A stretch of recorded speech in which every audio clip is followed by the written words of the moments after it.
Hey, good morning, friends. It's Julie and Livy. It's the Julie and Livy show. Actually, it's really the Livy show, but anyway, I hope you guys are doing great today. Can you believe it is getting close to Christmas time? We're almost there. I hope you're getting ready and keeping that expectation low, acceptance high attitude. I'm trying to too. You know, it's not always easy, but it's easier said than done, right? But we have to keep that expectation low, acceptance high, especially around the holidays. Anyway, I hope you're having a good morning. I see Jake. Good morning, Jake. I see Sarah.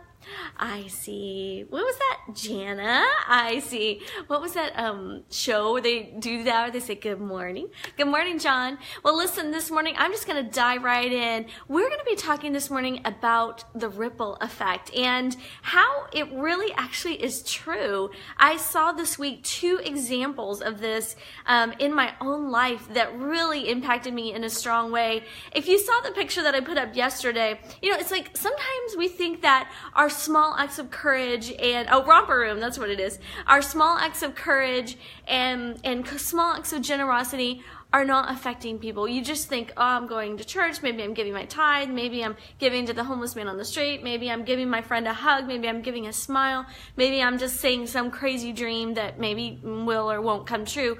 And we're living our lives not realizing that every decision we're making is causing a ripple effect in our lives. Every decision we're making is affecting other people. Those ripples are going out into the airwaves and they are impacting the lives of other people. Well, if you saw the picture I posted yesterday about this chat, it's a picture of me in the middle of Lake Tahoe. And what's interesting about the picture is I'm the only person in the picture, and I'm the only person in the lake in this particular picture. And if you've ever been to Tahoe, you know why. That is because it is melted snow. And so when you get into Tahoe, when you get in, it's so cold, and the first thing you do is involuntarily breathe. And then, so what happened is we were out on a boat. We're right in the middle of Lake Tahoe. And this is even in the summer, you guys. And we're like if you looked at the map, we're like literally on the letters. And somebody has to go to the bathroom. It's miles and miles and miles and miles away to the shore. So we're like, okay, we're going in. But the thing is, it's so cold. Like when you get in the lake, it takes a while. You guys know what I'm talking about. If you've been to Tahoe, you know exactly what I'm talking about. Woo, it takes a while to like get everything flowing. And so, but you know, I love it. After you get in it for a while, to me, I felt so refreshed. So anyway, you can see in the picture, it's me in the lake, nobody else. And you can actually see these ripples going out. It's an incredible picture because the first time I saw it, I went, oh my gosh, look at that. You see the ripples expanding and expanding and expanding, and you see them keeping on going from my movement. And our lives are like that. The things that you're deciding on today are having an impact on people just like that. And one of the things that happened to me this week is pretty cool, but it brought me back to a ripple effect that happened in my life 15 years ago. So this week or last week, for the first time, I got asked to be interviewed on a podcast. Now it's so fun. You guys know I love interviewing people. So it's my turn to be in the hot seat. And I actually said to Damien, he goes, are you going to say yes? And I'm like, well, what if I don't have anything to say? You know, like our fears and insecurities come up. But, you know, I said yes. I was like, okay, I just need 20 seconds of courage. I'm going to say yes. I'm talking to her on the phone. And all of a sudden, so she asked me this question. Where did you get the idea to reach 1 million people? So if you don't know, my goal is to encourage 1 million people before I turn 50. I started it 3 years ago when I turned 40, and now I'm trying to reach that goal through the different things that I'm doing to encourage 1 million people by the time I turn 50. And so what had happened is she had posted in a group I was in, she said, I have a dream and a vision. She said, a couple years ago, somebody on here posted that they were trying to reach 1 million people by the time they turned 50. And she said, it inspired me, and I created this movement. She created this movement called 1M, and she is trying to reach 1 million people for Christ in her lifetime or whatever it is. And so she was like, who said that? And I was like, it's me, it was me. And I saw that ripple going forward. But the interesting question she asked me is, where did you get this idea for 1 million? And I started thinking about it. And this goes back 15 years. Our mentor back in LA, one day we were just chatting and I was talking to him about Bill Cook, if you guys know him, Bill Cook. And he said, yeah, I wanna see 1 million people get saved. And I said to him, Bill, how in the world is that gonna happen? You don't even know 1 million people. You're not gonna meet 1 million people in your lifetime. How in the world is this gonna happen? And he's like, yes, but if I get one person saved and they get 2,000 people saved or whatever, like he was talking about the ripple effect out from his million.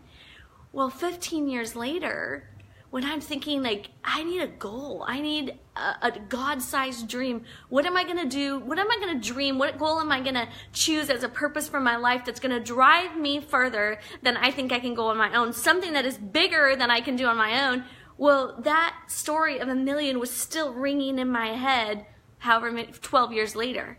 Now it's been 15 years, and his ripple of 1 million, wanting to reach 1 million people, turned into my ripple of wanting to reach 1 million people, turned into Jennifer Wagonmaker's ripple of wanting to reach 1 million people. And now you've got this ripple going on, and it didn't start with me. It started a long time ago. And I'll be sure to tell you when that comes out. But listen, I want to bring it down home for just a second. The other ripple effect I saw in my life, I'm going to bring it back to the small things right now. It's not 1 million, it's 1. This week, I was so proud of my friends and my girls in Propel. They got together and blessed a single mom who had no money for Christmas, no money for a Christmas tree, no money for toys, no money for anything. They just felt like, God told me to get her a Christmas tree. So they banded together. They brought her a Christmas tree. The mom is telling me this. She's sitting there studying at her computer. There's a knock on the door. They bring her a Christmas tree. And they brought it in and they decorated it for her. And she's telling me about the tears running down her face. And before you know it, by the end of that day, a couple of people had banded together and it also got her some money to give her kids some toys. And it was like the most beautiful thing. I'm just closing my eyes because I'm tearing up, but it was the most beautiful thing. This small act of buying a Christmas tree or donating some money so that this single mom could get her kid a present is as much of a ripple effect as reaching 1 million people or whatever it is. Because what happened and what I saw online is this mom then posted this thing on Instagram or Facebook or whatever. She said, I prayed a prayer on Friday, and by Sunday morning it was totally met. And what happened is the people that were in the comments started saying, well, I wish God would do that for me, or I'm praying a prayer or whatever. And I saw her then begin to say, you know what? It can happen for you. It can happen for you. It's gonna happen. I'm believing for you. And so think about the actions. This person who used to be a single mom a long time ago blessed the single mom. Now the single mom is telling other people of her story, and now she's encouraging them that you can be this person too. Yeah, exactly, Dana. Dana said she's going to help others in the future too. That is so right. You do, because when I was in kindergarten, our family, my parents had both lost their jobs, and so we didn't have any money even for gifts or anything, and our church brought us over a 6-foot-tall stocking full of toys on Christmas morning, and I never forgot it. And every year, I try to find a family that needs some help to help them out. And so that's even a ripple effect. Isn't that amazing? So Dana said, I've been there and I try to help all the time. Yeah, we do. We should help people. Adopt a block. Adopt a block, Libby says. That's where we go and pass out food to neighborhoods here in our city. But I hope that gives you just a little taste of how your small acts of courage, whether it's buying a tree of somebody or sharing a dream that might or might not come true, it's just a dream, it can inspire somebody to make action in their life. And you guys are doing it. And so the last thing I wanted to share with you is this verse. And this is what I saw happening in this single mom's life. And it's a verse I have up on my mirror. I read it all the time. This is from my faith-based people. This is exactly what happens when you do those small acts of generosity. It's from 2 Corinthians. And he's just talking about like when you sow big, you reap big. When you sow small, you reap small. And it says, 2 Corinthians 9:11, it says, you will be enriched in every way so that you can be generous on every occasion.